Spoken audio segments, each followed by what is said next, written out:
Springboks are back. The excitement is back. It's been a long time coming. I've missed rugby. I can't tell you how much.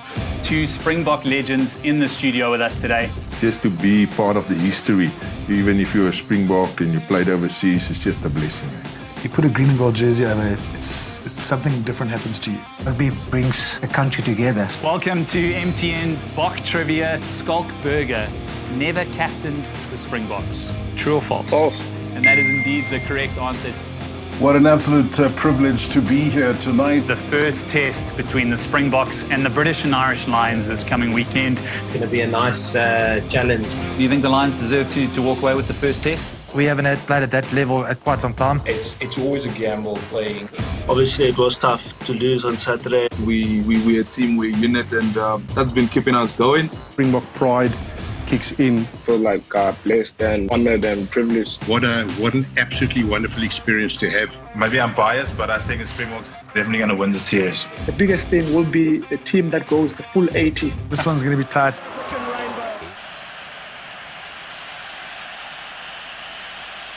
It's go time, Bokke. It's go time, Zanzi.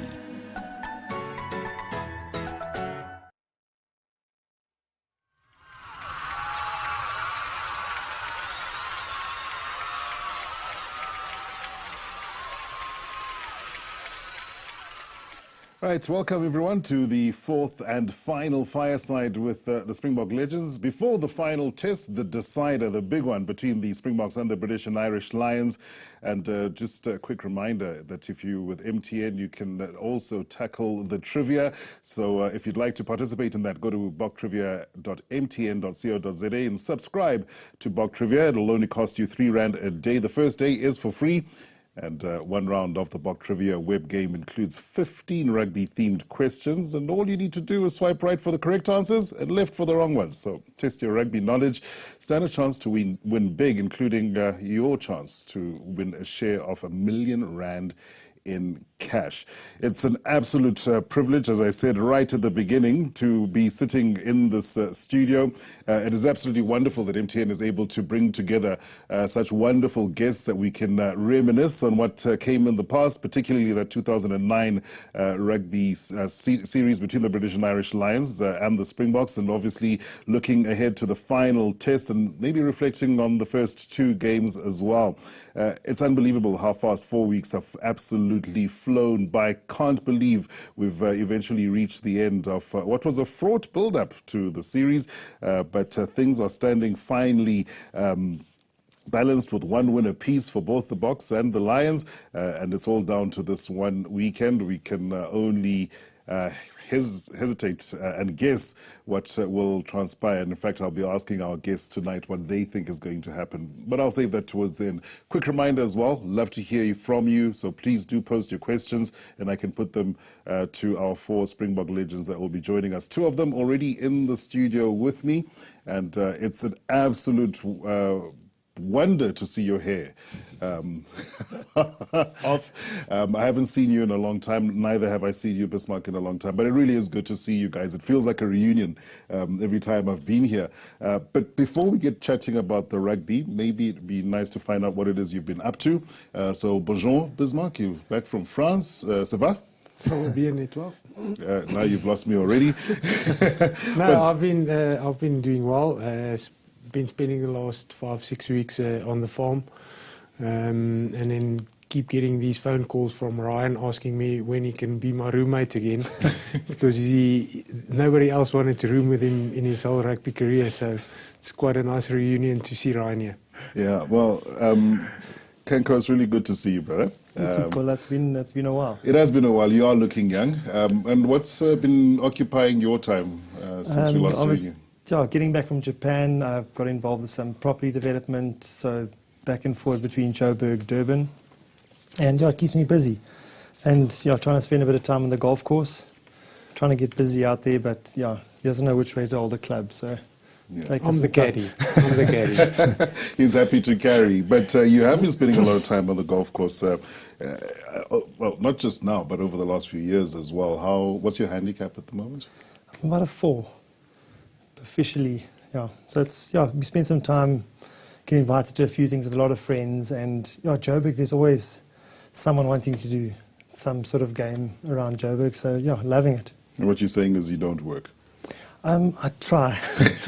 As long as I've got my phone on me, as long as I've got my phone on me, good connection, I can be anywhere. So it's just, good times. And Bethlehem and the farm, I mean, you've been away for extended period and spent a few years in France.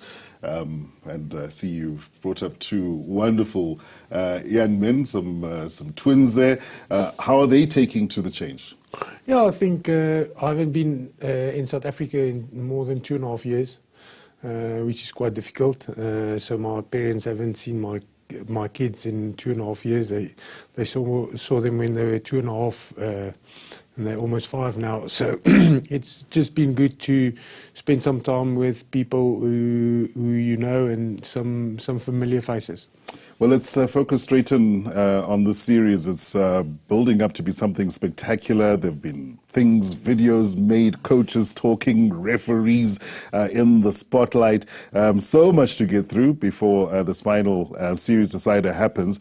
I'd like to get your guys' thoughts just generally of the series so far. It's been really physical.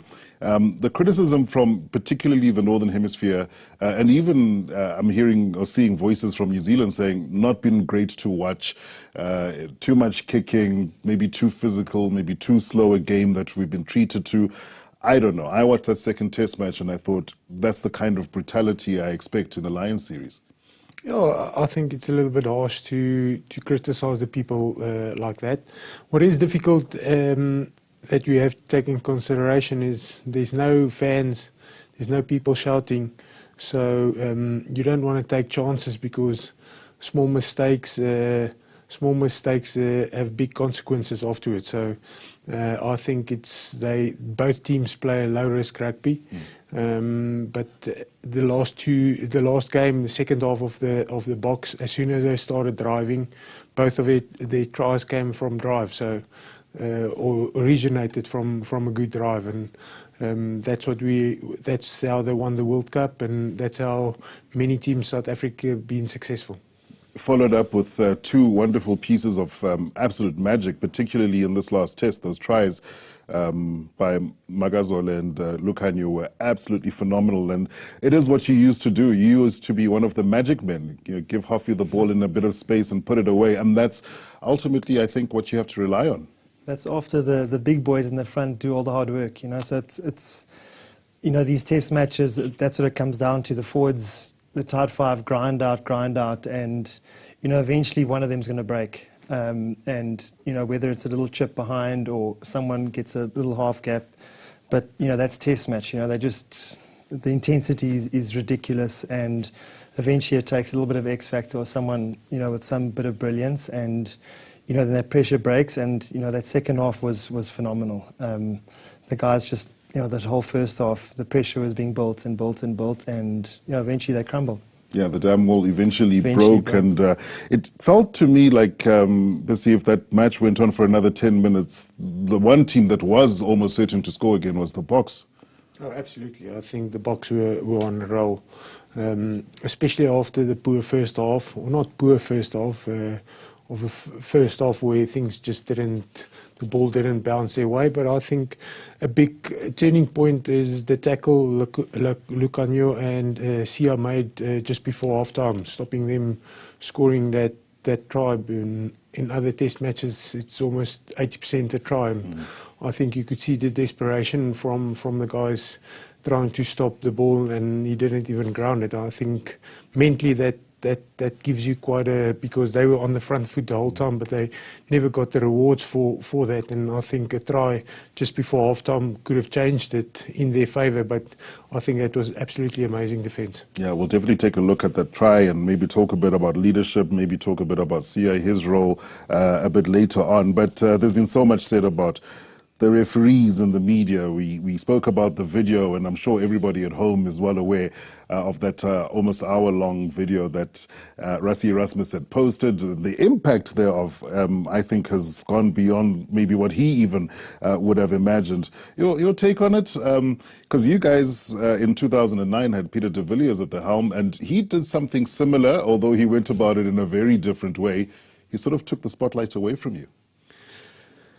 Yeah, I spoke to Peter de Villiers in the week. We had like a Zoom thing for people, and just bringing myself back into that second test where Bokke's like really annihilated Adam Jones. And then all of a sudden they said they cited Bokke's and we played with armbands. So yeah, it just brought a little bit of memories back of a little bit history.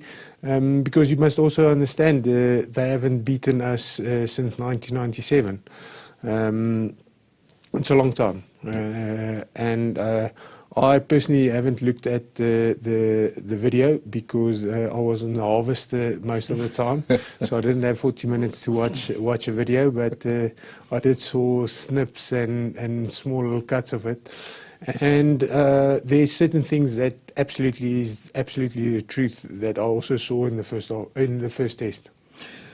Probably not a fair way to go about it, in that you don't want the communications that go on in the background to leak to the public. But it was interesting to see that there were so many calls that seemingly went unpunished or unnoticed. What do you think of that one, that the referees are in the spotlight? I mean, it is a little bit of a fraud subject. Did it have an impact? If you look at the second test and the way the referees went about their business, understanding that each half lasted over an hour? I think it definitely had an effect. You know, you could see how the way the ref answers or asks a question on the field like means quite a bit. And you could see that first test, the ref was asking one thing, he was getting different things, a lot of different voices. And in the second test, I think the pressure was on them. The refs gave a straight up question, they got a direct answer, and then they went on, you know. So I think it took all the clutter away on the field, and I think they actually made a lot of really good calls, you know, and I think the ref in the second test, he took control of the game, and, you know, whether he made a wrong call or bad call, it was exactly the same for both teams. He called the TMO in, asked, you know, direct questions, and I thought it definitely helped the game. You know, in Russie's video, I did actually spend time watching it. I don't normally, but yeah, you know, he came up with some amazing calls, and they were like blatant things. So, yeah, I don't know if it was the right thing to do, but it was very interesting, and it helped. So, yeah. And it'll probably last into this into this one as well. But what might be interesting for a lot of people watching, what maybe they don't know, is how much preparation the team does for the ref on the day. You study the ref. You maybe watch one or two matches or highlights, how he interacts with players. Is that something that you remember spending a lot of time on, how to deal with specific referees in certain situations? Well, in the Springboks, they have someone, and that's his job. You know, he knows which ref blows in which way. We had some funny moments where, I won't mention names, but, you know, there was a ref that was, I think, slightly overweight at the time, or was a bit slower than the rest of the refs, and we were told that, you know, we can get away with the forward pass here, and, you know, we can try and, you know, so it was, you know, some funny stories, but they do study refs. They know, you know, which refs you can talk to, which ones to completely avoid, like, you know, don't fight with him, he will penalise you. You know, scrums, certain guys blow certain things in scrums, so they need a bit of clarity on you know, on what the players should do, can't do. You know, breakdowns, it is quite technical, and, you know, there's a lot that goes on behind the scenes, and, you know, you do train Monday, Tuesday for specific things, certain tackles. You know, there is quite a bit that goes into it. So I can see Russie's point in, you know, trying to get an answer very early so that they can practice Monday, Tuesday. So that was a good point he made. Yeah, it certainly does make a lot of sense, and I wonder if this is not the start of something and maybe change is afoot. Let's get the bad news out of the way. The coach killers, the things that coaches, that Jacques will be worried about, that Rassie will be worried about. Those are the injuries. Already he's lost two very crucial players, Pieter Steff, who picked up his injury fairly early on, and of course Faf, who also picked up an injury as well. These two guys are going to be missing. The value that somebody like a Pieter Steff brings to the Bokke team, just his physicality, Plessis, and that engine of his, it just doesn't stop going. Yeah, I think Peter Steff is absolute. We played with him when he was a little bit younger at the Sharks. I just think he epitomises what the Springboks stand for. He never stops working. He might make one mistake or shoot out of line and miss somebody, but what you got to give him is that the other 30 tackles that he does make sometimes, when nobody is there, he's an absolutely animal for the Springboks, and they will surely miss him. But I think Franco Mostert gives exactly the same. Maybe he hasn't played so many tests at flank, but he's also got a massive engine. Yeah, it certainly puts in a lot of hard yards. You saw the Faf pulling up, and I mean, you operated the flank at the back of the scrum as well. That link is so crucial, that 8, 9, 10. That change is going to be something that the coaches will probably worry about a little bit, but I suppose when you look at what they've got in store with the Kobus Reinach, who you played with a couple of years at the Sharks. And he's been performing really well in the UK, well, you know, so he deserves his chance. You know, he's been so close for a while, and Faf and them have just been performing. And, you know, one guy might go down, but, you know, it's time for Kobus to put his hand up in one of the biggest stages, you know, against the British and Irish Lions. He is a brilliant player, and he loves these big moments. So I'm sure they would have had a plan. Rassie would have tweaked some game plan, you know, to fit his style, I'm sure. And I expect Kobus to really come to the party. You know, he's exciting, he's extremely quick, and he does get around. Solid little guy, like an extra flanker. So I'm expecting a really good game from him. You think his game might be slightly less inclined towards kicking, maybe expect the odd breakaway here and there when he sees that gap? I definitely think so. You know, Rassie would, I think he picks his players and you know, plays certain things to their strengths. He, you know, he always has a plan. So I wouldn't try and guess what he's going to do, but he would, I'm sure he would have something up his sleeve, you know, for Kobus and to fit his strengths. We're going to add two other gents to our conversation shortly, but before I do, I'd like to go back to 2009 because that was an incredible series. I mean, Bismarck, you spoke about that second test where Bakkies was obviously banned for the clean out on Adam Jones. There was a bit of controversy. There was an eye-gouging incident with Xola. Just to remind you of what happened there, there was Peter, who made some comments in the press about tutus. There were so many things that happened off the field. Your memories of that, do those little things even feature when you think back to the series? Or is it about the result? Is it about the match? Is it about what happened between the four white lines over 80 minutes? Yeah, I think it definitely.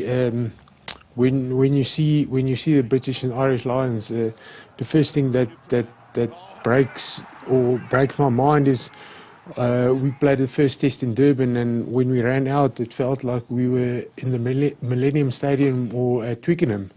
There was much more red than green, and to shut those boys up after 15 or 20 minutes when we were scrumming them was absolutely amazing. And I think definitely my most physical test that I've ever played was that second test. I think it was two teams going at each other 100%. Everybody was giving everything they had, and it was two teams. It was a war of nutrition.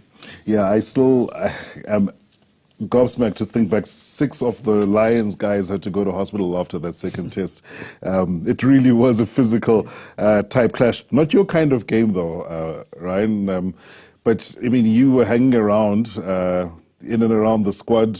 You started in the third test. Yes. Which unfortunately the result didn't quite go your way, but I think by that stage the series had been won. What are your memories of that match? Because almost no one talks about Ellis Park. See, that's what you got these big guys for. You know, you can hide behind them, and when your chance comes, you know, hopefully take it.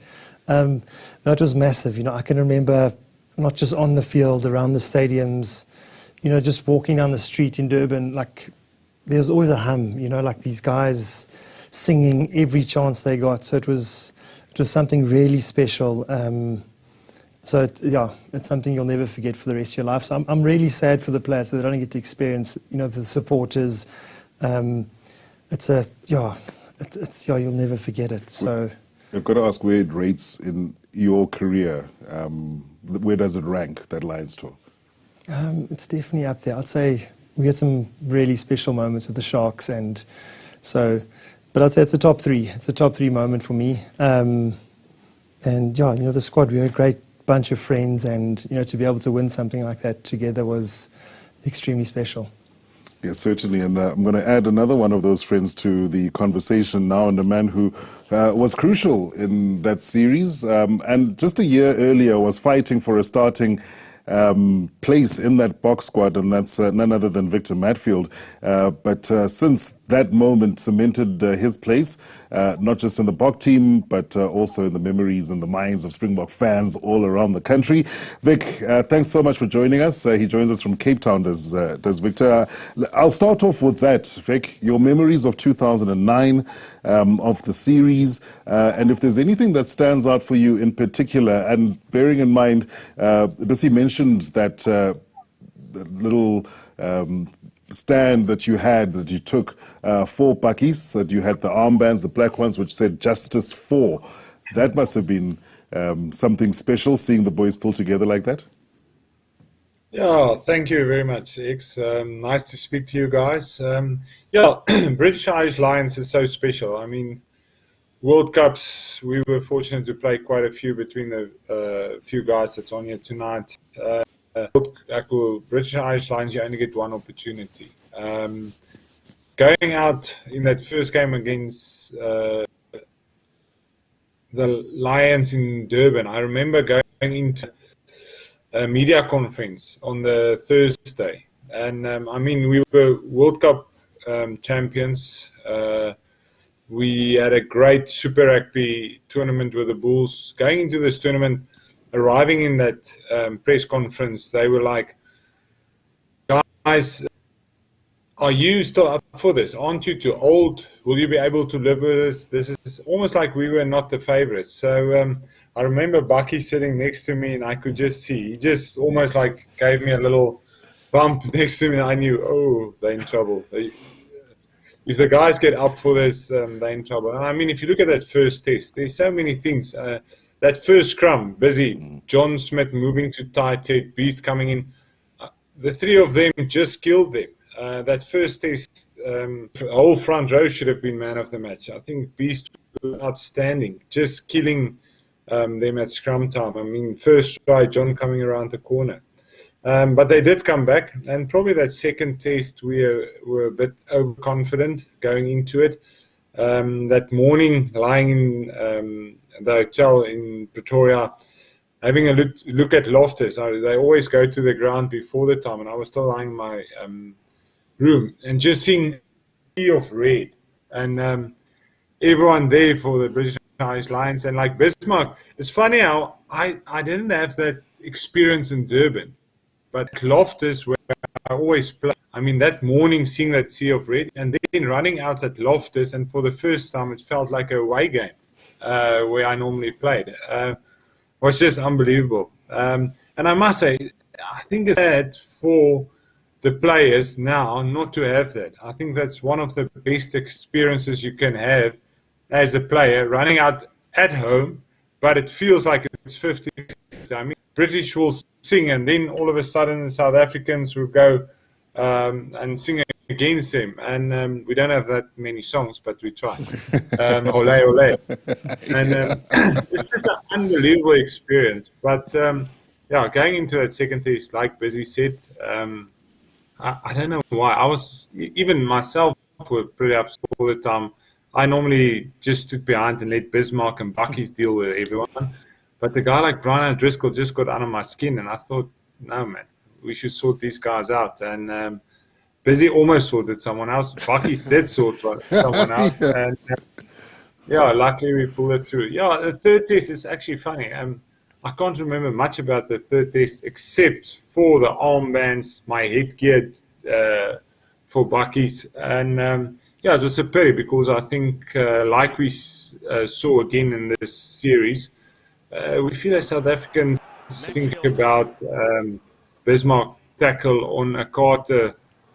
We just feel like we always get the bad decisions against us. And I think in the second test it helped with Rassie coming out. But yeah, it will be interesting to see what's going to happen. But yeah, British and Irish Lions is so special. I mean, it's once in 12. It's once in a lifetime opportunity. And luckily we used it and we came out on top. Yeah, both Victor and Bismarck have spoken about the first half of the second test. Guys had gone out, you'd run the first one, started off with the groundwork that you set up front. I think Phil Vickery's career came to a premature end almost after after that first scrum. But then they picked up a bit of momentum. They really showed a lot of endeavour in that second test match. They came out, had a proper lead. There was a yellow card to Schalk Burger, if I remember, in the first 30 seconds of that match, so it was a mountain to climb. Do you remember the halftime chat? No, I don't remember the halftime, but I can remember, you know, what happened after the end. You know, I think we had one or two injuries. I think Heinz came on. I remember the camera being on Mornay the whole time, waiting for him to come on at Loftus. Shame, I don't think Ruan Pino had the best game kicking at post that day. And then, you know, Heinz came through with a couple magic steals. Mornay came on, started slotting penalties, and then, you know, that moment of magic when Jacques Free went down the touchline, and I still don't know how he stayed in and got the ball down. So it was really special. And then, you know, Mornay slotting the kick again. So it was massive pressure on the guys, and you could see how much they really wanted to win. Yeah, but to sit from the outside and watch it, it was massive game.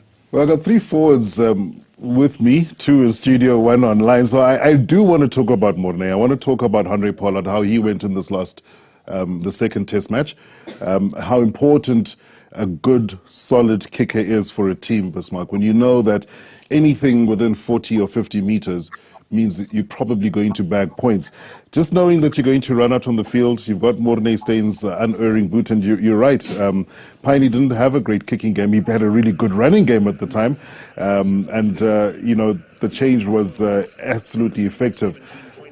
I think that, you know, when you look at Andre, you've got something very similar. He's obviously very, very cool, very level-headed. And this is what wins you games, is picking up these points. No, absolutely. I think if you just go back, like Vic said, in 2009, when the Bulls won the Super Rugby, I think Mornay was on fire like you can't believe.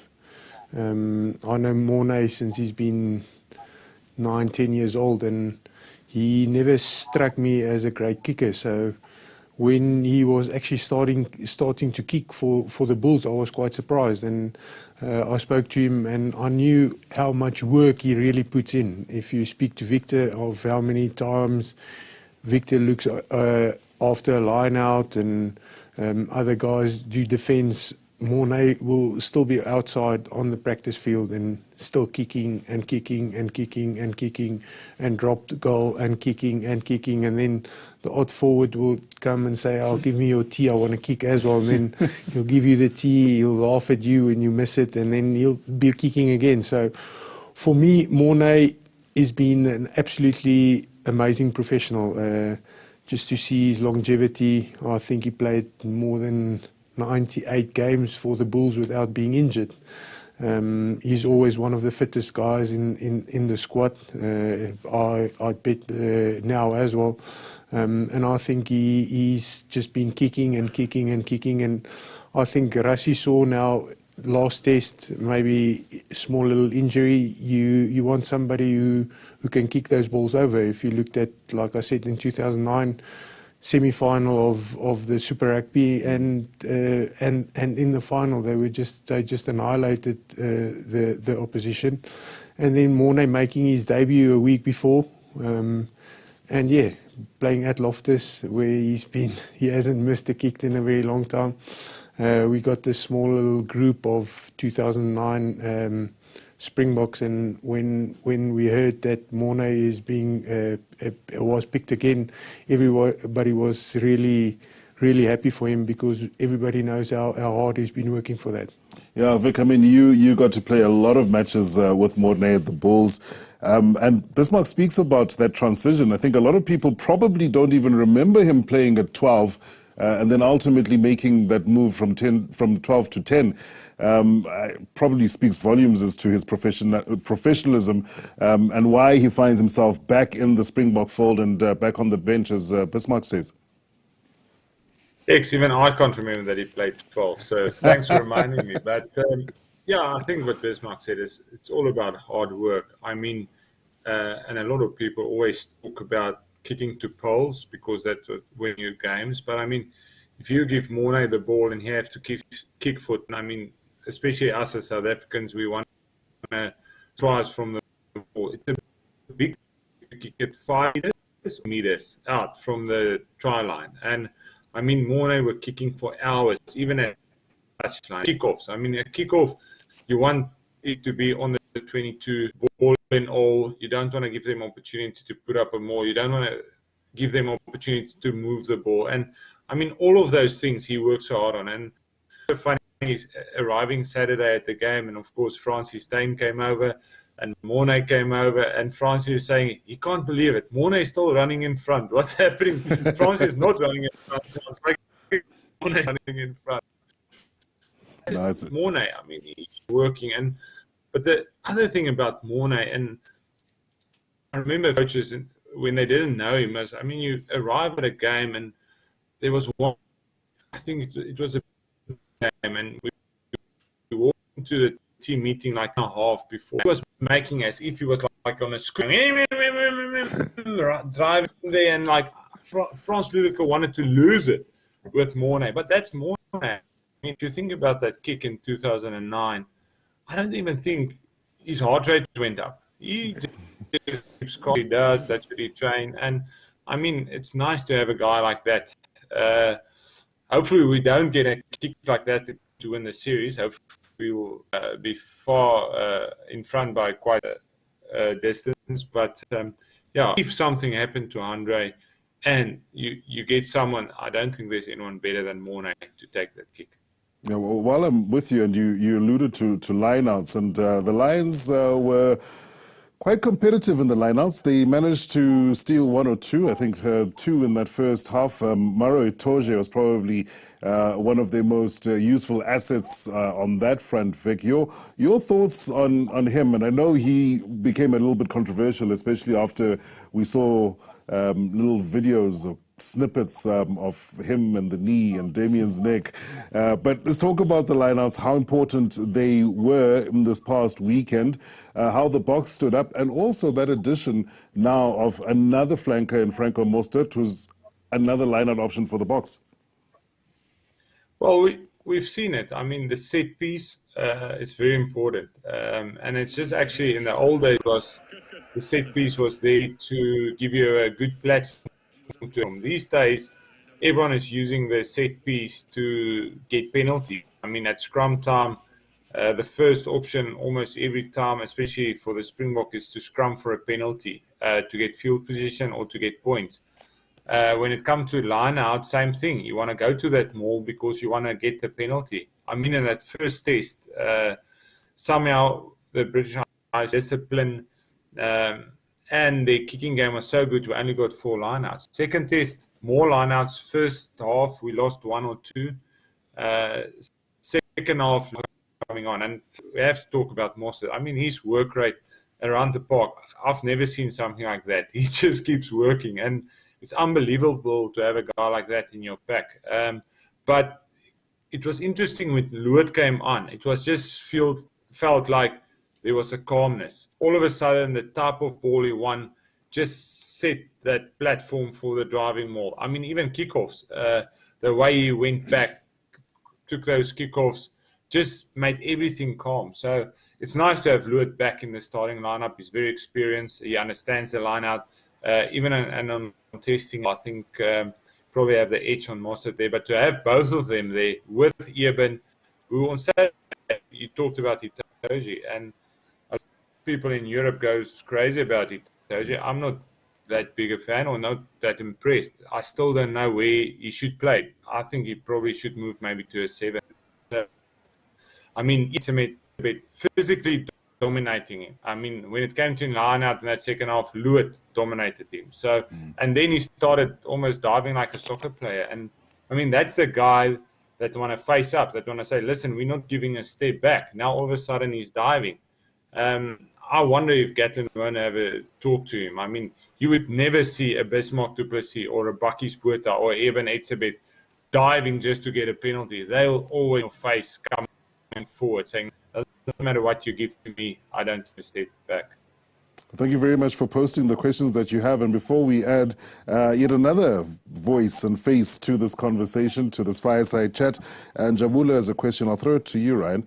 Having done the job before, where do you think this last test will be won and lost? It's a bit of a broad question, but is it in that forward battle? Is it in that platform? I think, the forward battle, set pieces, scrum line out is massive. If you can get that ascendancy, scrum time, get the backs moving, going backwards, getting our backs running onto them, and then, putting that ball in behind them, putting them pressure in the line-outs. It's, when those things start failing, the guys start looking around, they don't know where to go from there. So we've always known it, in that tight 5 really puts pressure on the other tight 5.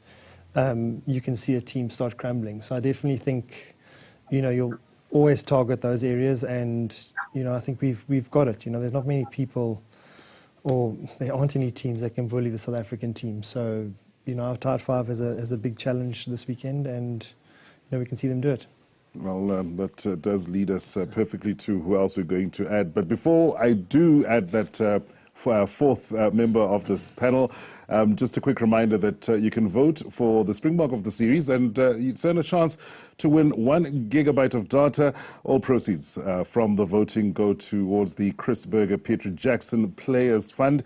And if you're not sure what that fund is, it's to aid rugby players who've been injured playing the game that they love. They do amazing work. They've been around for years, and I can't tell you enough just how important it is that they're out there lending support to rugby players who no longer can look after themselves or their future or their families. They've done some sterling work in at least the last decade. I'll again invite you to keep sending those questions, and I do see you, Rwandre. I'll definitely throw your question in. But we're talking about setting the platform. We're talking about the forward battle. We've spoken about lineouts, the mold, its importance. We haven't quite delved into the scrums, and to help us do that, we might as well get one of those guys who, like yourself, Bismarck, delves in the dark arts of front row play, and it's absolutely a pleasure to cut across to France, where we're joined by Gurthrö Steenkamp, a man who knows all about that. Not only did he play as a Springbok in that position at loosehead prop, winning Player of the Year for South Africa, at least in one of those years, he now does it professionally, coaching, and has been coaching, scrum coaching, I suppose, in France for the last few years as well. Gurthy, absolutely a pleasure to see you. Before I go straight to the business end and talk about the scrums, what are you doing in France? What have you been up to over the past few years? Hey, thanks, brother. Good to touch, man. Good to see everybody, see all the guys there. Been quite interesting as the last few years. Been focusing on how players and coaches the scrum here in France and in Europe, giving them the tools to perform. And, it's been an interesting journey in life after rugby. It's been interesting discovering yourself, finding out who you are, and being on another journey as well, helping people to, transform mentally and emotionally. So, really looking forward. I really enjoyed Saturday popcorn out when that scrum popped right at the end. So it was really enjoyable seeing that, and really looking forward to this last test. Yeah, I think the one person who's really surprised a lot of people is Trevor Nyagani, the way he came on and was able to just finish off the business. Not to say that Stephen Kitshoff had a bad game at all. They really pushed the Lions around in the scrums last week, and it was wonderful to see. But you must be particularly pleased to see somebody who's able to scrum down on both sides of the front row and do so as effectively as what we saw Trevor do. Yeah, I'm sorry. Trevor, he was a loose head prop at the beginning, to start off when you transition into tight head, and that's not the easy move. And then to change back head at this stage in a Lions series, just amazing. But all fairness, to Steven Kitshoff and Francois, those guys, they laid the platform, they laid the foundation, lots of slogan. And I think Trevor he went out there just to leave it out there on the field. And technically, honestly, was really good. Great constant pressure. But just the box collectively, they got great heap drive going in the scrum in that second half, and they were just tight as a unit. But let's be honest, it was wild there, and the Springboks were angry. It certainly were angry, and they played that way as well. The one thing that people have criticized, Ryan, is the amount of kicking that we've seen in the first 2 test matches. Bismarck spoke about the fact that both coaches will want to employ low-risk tactics. You want to win. You don't necessarily want to be flashy. But the Boks have used that over the years to great effect, partially because there's always been a plethora of really good kickers, but its impact and how effective it is in helping to minimize the risk is something you've come across. Because I ask you this because you played in a Sharks team that was incredibly adventurous under Dick Muir, and then you all of a sudden migrate into this Springbok setup where the instruction is probably a lot less adventurous and a lot more tight. How difficult or how different was it when you got into the green and gold jersey from your black and white? It's very different, but it's all about pressure. And in the Sharks, at that sort of level, you can afford to make a mistake. You can afford to try something. It'll look amazing, guys scoring great tries. But at test match level, you can't really afford to make those mistakes. So you build pressure, you use your strength, and our forwards were amazing, the lineouts, scrums. So you'd have someone like Mornay, and it's basically the way the Bulls played. Put the kick up, have 2 guys catching the guys. If it's a great kick, you can afford, the guys will get there, make the tackle, put them under pressure, and then down the back foot. So, you're playing to your strengths, kicking, get the lineouts. I think we had great stats with Vic there. They stole, plenty of the guys' balls.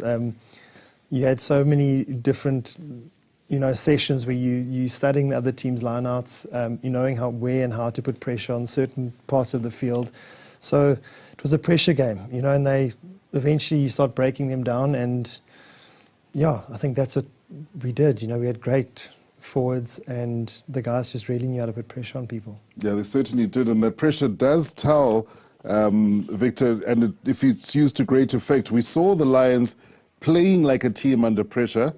At the end of that second half, the penalty count was incredible. I think it was 8 penalties in the last 22 minutes that they conceded, which is way too high for any coach. What do you make of that, of the way that they really struggled when the pressure that Ryan speaks of started to tell?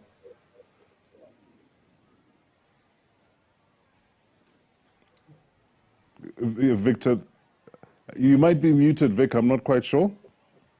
Sorry, back? Am I back? You're back. Okay. I just said about Ryan. A lot of people remember Ryan running around, playing around, but I just have to say, when it came to lineup, Ryan is right up there in the top 3 most difficult guys to play against. Whenever he plays Sharks, lineups were very difficult. So, I just had to throw that in. Yeah, I think if you look at Saturday, the difference between the 2 tests, we talk about set piece and getting opportunity, was probably the aerial battle. We were in full control in that first half, way ahead, and there was 3 high balls that we missed from a kickoff. We kicked off, they kicked a contestable, they won it back, they got penalties. The first one they kicked to the corner, got the line-out drive, scored the try. Second kickoff, same thing again. So I think the one area that people don't talk a lot about is the aerial game. And around the aerial game is the scraps, like how they talk about it. So a lot of the ball goes to ground. Who's the most urgent to get those balls back? Because those give you an opportunity. I mean, those balls give you opportunity to put pressure on the other team. And I think mentally in that second game, we were just more hungry than the British Irish Lions. I think they're going to be more hungry this weekend. I think it's going to be a tougher battle. I mean, they had that backdoor and busy. It feels like we had in that second test at Loftus, that first half, we started off slowly because, I mean, it's a backdoor. If you're the other side, there's no backdoor. You have to win that game. And had the capability of putting it back. This week, it's going to be difficult. So I think that aerial battle is going to be so important, and we need that intensity, that mindset, that desperation that we saw with the Springboks. Because with the way we play, we're not going to outplay them with width and attack and smart moves. It's going to be about physicality, set piece, winning the aerial battle, and having the discipline. And you create that desperation and gives opportunities for guys like you who specialized in winning that turnover ball, which the Boks were really good at, and they've shown it throughout the series. Yeah, I think we just saw now in the highlights where Toby Faletau took the ball up and Malcolm stole that ball. It was a very crucial turnover for us because we actually kicked to corner and we started driving them again and we scored after that. So I think exactly what Victor says, I'll agree with him in the first test where we kicked off. We kicked the ball back, they kicked it to us, and then we missed it, and they kicked to corner, and then they scored from that. It's almost exactly in reverse what happened in the second test. And then there's another aspect of the game which is always going to be crucial when it comes to trying to claim that win, and that is discipline, not just in terms of giving away penalties, but we saw 2 yellow cards in that match. And maybe I haven't thrown one to you in quite some time. Ronnie, I see a question, by the way. I will also ask it in a couple of just comments. Maybe let me start there. Melissa saying it's been a pleasure to watch these fireside chats for the past 4 weeks. And just thanking you guys, saying let's win this test. Ronnie speaking about a French referee, hoping he doesn't get emotional and European biased. We ask for consistency, but we've seen French referees in the past as well. And Rwandre wants to ask something about the Lions trying something different. But before we get to that one, a yellow card, Gurthrö, and the impact it has on any match for any team is obviously a worry and a coach killer. And we saw 2 of them. We saw Duan van der Merwe. But sadly, Cheslins followed immediately after, and we weren't able to take advantage of that man advantage that the Boks had on the field. Yeah, yellow card can have a massive impact on the game. We have seen in the past it has fueled some teams and actually to perform better in that game. It can have impact. You need to make sure that you stay lucid on that field, and you need to take into account if you do lose that player, every single player on that team needs to work so much harder. And yellow card's part of the game. I think at the end of the day, both sides need to maintain good discipline. Sometimes, as you say, guys can get a bit of art and do things they shouldn't be doing on the field. But the key is that guys need to stay focused, keep those concentrations up. But it comes down to having strong leaders in the team. If you've got strong leaders and you get that getting everybody together, just telling guys, you know what, we're a man down. It's now time for us all to do our part and go that extra mile. And it's down to resilience at the end of the day, going that extra mile and pushing forward and trying to compensate for losing that extra. Right, we just saw the 2 yellow cards, very different incidents, and I would argue that Cheslin should know better. Yes. The man was in the air, and I guess these days, a lot more than in the past, players are taught rather back off if you're not going to win the contest. The first one with Duan sticking out of the leg. That actually shocked me again to see it. That's a blatant trip. So I'm not, that was unacceptable. Cheslin's, you get taught, get up for the ball or, stay completely back. I think many teams, Jeepers, who was it? The Lions lost the Super Rugby final with Kwacha running into someone like that. So I think Cheslin was very lucky to just get a yellow. The guy did land on his head. So, it's scary. You can't afford things like that. And Duan's trip is, I think, yes, the coach must have been pulling his hair out. That's completely unacceptable. And, they were lucky. We got those 2 yellow cards, I think, kind of evened out the game after that. So, I think you can't afford mistakes like that in a test match. And probably fortunate for both sides that it was wide players in terms of defensive tactics as well. Gurthrö mentioned something about leadership, its importance. You've played under some amazing captains like John Smith at the Sharks, and of course at the Springboks as well. We saw Siya Kolisi really, I think, put his hand up. He has obviously done so in the past. We saw what he did at the World Cup. But in the second test match, I think we saw him again come to the fore and cement his place as a really, really powerful leader. He is. He's a brilliant guy on and off the field. And, you can see the guys around him really respect him, So I think as a team, you'll have a lot of really good leaders around him that it does help a lot. And you can see how the guys do rally around him. When he talks, everyone listens, and when he asks the team to do something, they do follow, So if he can keep leading from the front, I think he made like 14 tackles, 0 missed, and it was a hell of a performance from him, leading from the front. And yeah, it's very easy for when you're watching the guys that do the talking, but not just with their mouths, they actually do it, on the field, with the way they play. So he's going to have to step up and have another massive game, from him. And, it's not just one captain, there's a bunch of senior guys around him that all will be putting their hands up.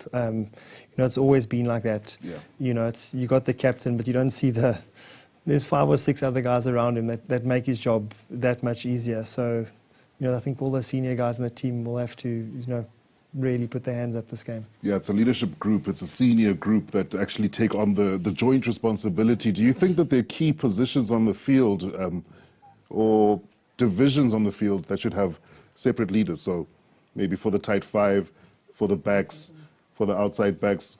How does that work, Bismarck? Yeah, definitely. I think Victor spoke about it a little bit earlier where when Luet came on, he took a little bit of more control, took a little bit of pressure off Siya and pressure off Franco, giving him some extra options in the line-out. And that's certainly how it worked for us. I knew at the box our captain was making the calls, and then Victor was always making the line-out calls or where he wants the ball. And then Fourie was always telling us where he wants Victor to get the ball. And then we had outside backs who told us where the space was. But I also think what all the people always miss is the people doing the work off the field. You mentioned Ryan played only the 3rd test, but what Victor said in a line-out, they had to do the line-out of the British and Irish Lions against the Springboks.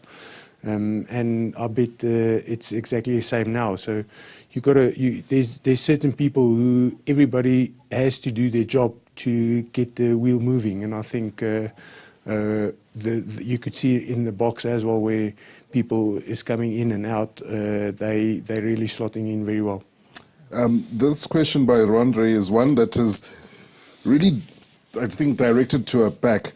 So I'll throw it out there. That's Victor. Victor always wanted to be a back. Always wanted to be a wing, Victor. Wanted to be Percy. So here's the question, same legs, same size legs. Yeah, exactly.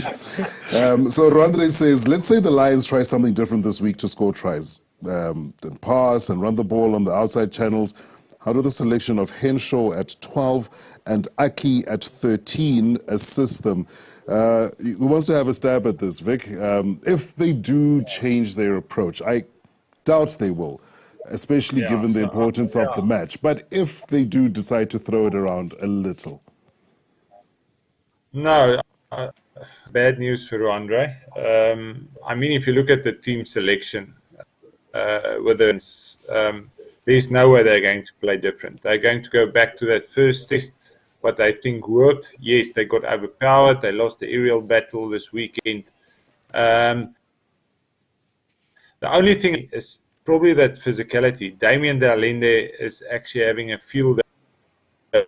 He gets the ball and there's nothing on. He just gets us on the front foot. They probably put Ake out there. And it's actually funny, I spoke to Johan van Graan before the series started, and he told me about Damien and Aki in the Irish League, how they just go at each other. So I think we'll see a bit the same. Someone that can stop Damien on that advantage line. I think if they wanted to play a bit more, if they wanted to attack us on the outside, we would have seen a different selections. We probably have Farrell coming in at 12, giving him that second option behind the forwards in the midfield, controlling that, communicating that. We're going to think we'll see them chase a lot of high balls, but we'll see Aki being there to try and stop Damien getting over the advantage. You're talking about the Lions squad or match day squad. I think we've got it, and maybe let's take a look at it, because there have been a couple of changes, 6 changes made in all. By Warren Gatland to that British and Irish Lions team. If we've got it, I'd love to put it up because it will make a difference. But before we get to the backs that you were talking about, Gurthrö, your take on, if you can see it, that front row. I think Furlong has probably been the standout front rower in this tour. Itoje, we've spoken about. Wyn Jones is their hard man. And Courtney Laws, I don't know, maybe a little bit quieter than I would have expected. Yeah, I think, it's going to be a big battle. I think scrum-wise, I think it's been fairly even until the last test match. I haven't really seen the Lions really dominate much in this series. I do believe the Springboks have that. Interesting to see with the forward pack, especially with the front. And we also need to keep in mind that these guys are at the end of the season, and you could see the tank starting to empty out in the second half, in the second. But I do believe with and to see how players like France will have as evolved, I do will be dominant up front. It's up to these play pitch up, and I do believe the Lions bring everything they want. The Springboks, we are really angry right now with everything going on. And, we're resilient, and like Bakkies Botha would say, these boys are ready to inflict pain. Are ready to inflict pain. The backs as well, if we can take a look at that. And I'll throw it to you, Hoff. Although Victor is the wannabe Percy, I know there was a lot of people toying with the idea of you playing out wide, playing amongst the backs, purely because of that pace.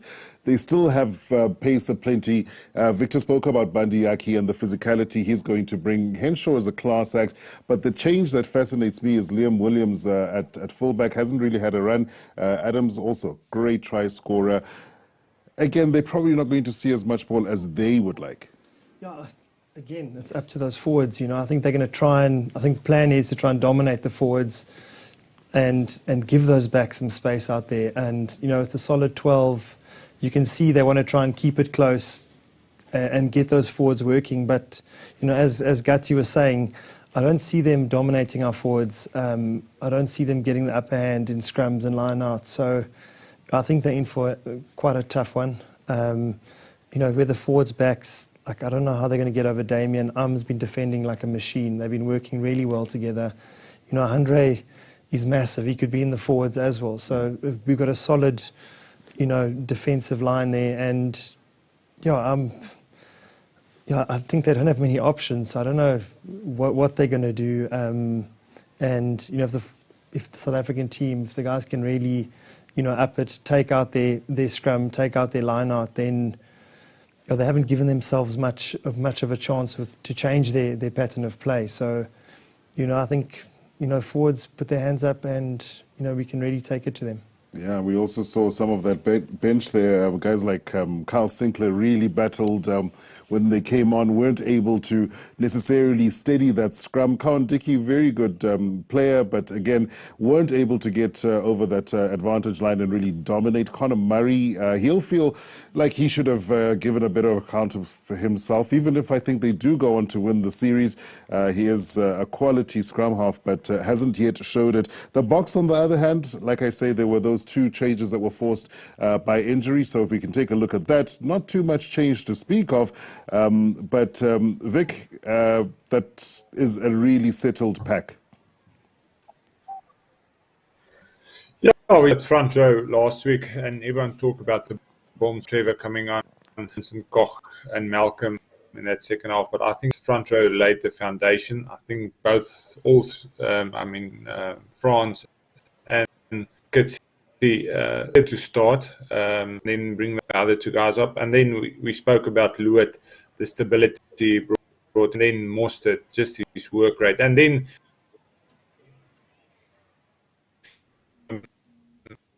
you're cutting out a little bit. I think Ryan said it the previous week. Can you hear me? Yeah, we've got you. Sorry, you just cut there for a moment. Can you hear me, guys? Yep, his daughter's out. Yeah, sorry, just talking about the MTN, Victor. Should be using MTN, not CLC. That's what it is. There's the Wi-Fi. Sia playing one of his better games last week. He was really under pressure last week. He said it afterwards as well. And like Ryan said, it's not just words. He showed with his action. He led from the front, and he was huge. And then I didn't know a lot about Visa before these games, and he stepped up really well. And he did well, and and then we know the guys coming off the bench, they will have a big role if we want to win this game. You must look at that team and think there's two world-class hookers. Malcolm Marx could start, Bokke could start. It makes very little difference, but both of them probably up there top 5 in the world. Yeah, I think they've both been playing great rugby, and always said competition brings out the best in you. Yeah, certainly. And you played in a very competitive era when it came to hookers out wide. We've got pace aplenty. Again, hopefully the ball will fall in the way that it did. Henry Pollard was absolutely crucial. That try he created for Magazole with the kick, I thought was absolutely superb. We've spoken about Kobus Reinach, Damien as well. Lukhanyo, I think that has nailed down that 13th spot. Probably one of the premier outside backs in the world at the moment. He looks so calm. It looks like he's cruising the whole time. Looks like when he has ball in hand, he's just got, all the time in the world. So that's what you want to see as an outside back. He really is a great link between them and, the wingers. So, and, last game he also put his hand up. They really had a massive performance, and they're going to have to really step up, this weekend. I think defence is going to be massive, and they've shown when they get a gap, they can really pounce and make them count. So this week there won't be that many opportunities, I don't think, and when they do come, hopefully they can make them pay, and again, another dominating performance. And Cheslin probably owes us a try after last week. He owes us plenty tries. We just need to get him some space, and it doesn't matter who's in front of him. I've been stepped many times, and he's a brilliant player. So I think Cheslin's space is something special. Gurthrö Kabelo here says, besides the bomb squad and scrumming, can the guys agree that the Boks have the hardest white line to cross? He's talking about defence. I don't know when last I felt so confident about a team's defensive capability. To when I look at this team, they really have stood up defensively. Very little give when it comes to the opposition. They are very difficult to beat. Yeah, I can definitely see that the boys are trusting the defensive system. Having someone like Jacques Nina, I've worked with him before, and he's amazing when it comes to defense, attention to detail. And the key to a strong defense is believing in the system and also trusting your teammates. And you can see the guys that are pressing hard, that they know that their other teammates are there to cover the inside or the outside. And it comes down to confidence as well, which is very important. And South Africa, it's always been one of our strong points. When our defense has been great, we love playing that choking game. And I've been listening to all the comments, people saying, oh, it's not the greatest rugby to watch and all of this and that. Guys, it's the Lions series, all right? If you want something pretty, go watch something on Netflix. But this is rugby, it's brutal. It certainly is. I'm going to leave you guys with the unfair question, which I know I should ask. I absolutely hate asking, but left with little choice. So we'll start. Let's start online, and then we'll come into studio. Gurthy, since we finished with you, we'll start with you. How do you see this one panning out? I think it's definitely going to go for the Boks. I believe it will go for them. These guys are ready. So I'll definitely, my score will be 23-15 for the Boks. I know they're going to take it all the way. With a scoreline as well. Vic, no pressure? Yeah, I think it's going to be tougher than last week. The Lions will be more desperate. They're going to come out hard. But I just think if you look at what the trust in the system, we will just have too much for them. So I think it's going to be close. Hopefully Mornay won't have to kick that last kick. Get the opportunity, is going to be great if he can kick that last kick over. Yeah, maybe we just bring him on just because we can. That would be ideal. Bismarck? Yeah, I absolutely agree with Victor. I think they'll be desperate. They're also a team that is very proud, and they'd be kicking themselves exactly like we did after the first test. So I also think it will be a little bit closer. I think the Boks will win by 4 points. There we go. Coffee? Yeah, definitely Boks all the way. Yeah, it's a tough one. You know, I think it's going to be similar to the last game. I think it's going to be really tough first half. Second half, it just depends, you know, I think when we can break them down. And, you know, I think if we can break them early on, I think it could actually be quite similar to the last game. Yeah, so I'd be also like 14, 15 points. I think the guys will, you know, turn that screw. Yeah. And I think those last 10, 15 minutes, I think we can really punish them. I hope so. Jabulo here says Boks by 9. That's a pretty big margin. I do think it will be a lot closer, but let's hope it is by 9 or more. Let's hope it's by 50. Let's hope it's by 50. No one's going to say no to that, right? And I got to apologize. I have been referring to you as Hoff, and I think a lot of people are probably wondering where He's got his speedo on. He can take it. where that name came from. You know, a guy Gobani Bobo, when he was at the Sharks, you know, obviously I had my hair, and I think I had like a 1 series, drop job back then, and he just rocked up the one day and he was like, I'm Knight Rider. And then it went down to David Hasselhoff, and then eventually just became the Hoff, and it stuck. It's, the hair was quite a thing lot to do with it. back then. So it was, Bobes came with it, and it's been stuck ever since. Sorry about that, and long may it continue. But guys, thank you so much for your time. We're looking forward to what should be an amazing third test match, a series decider to wrap things up. It is on a knife's edge at the moment. Both teams have claimed a win each. So it comes down to this, 80 minutes to determine who will win the 2021 British and Irish Lions, Castle Lager British and Irish Lions series. Certainly my money on the Boks, and I can see those of you who have commented saying likewise. Again, Bismarck, good to see you, and good luck with the farming. Hoff, wonderful to see you, and good luck with business. Victor will see on the field, or at least on the telly this Saturday.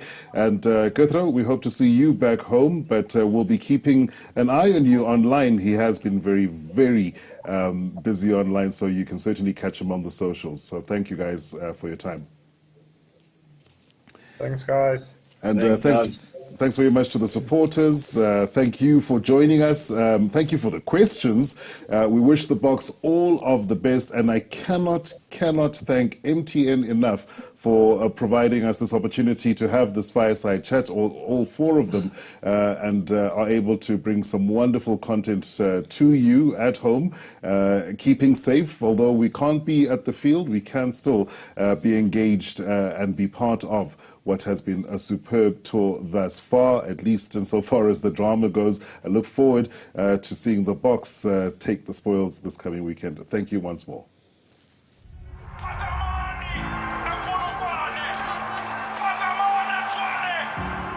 We are South Africa, a nation not weakened by our differences, but strengthened by them. When we connect around our shared passions and bring all our differences together, then we are unstoppable.